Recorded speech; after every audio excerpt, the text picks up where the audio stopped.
بسم اللہ الرحمن الرحیم۔ السلام علیکم ورحمۃ اللہ وبرکاتہ۔ آج کے اس ویڈیو میں ہم بات کریں گے اسلام کے بارے میں۔ اسلام کیا ہے؟ اسلام کی بنیاد 7 عقائد پر ہے۔ پہلا عقیدہ یہ ہے کہ اللہ پر ایمان لانا، یعنی اللہ ایک ہے، وہی سب کا پیدا کرنے والا ہے، وہی سب کا خالق ہے اور وہی سب کا پالنے والا ہے۔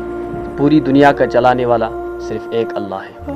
دوسرا عقیدہ ایمان بالملائکہ، یعنی ایمان لانا کہ اللہ نے فرشتے پیدا کیے جو اس کو حکم سے کام انجام دیتے ہیں۔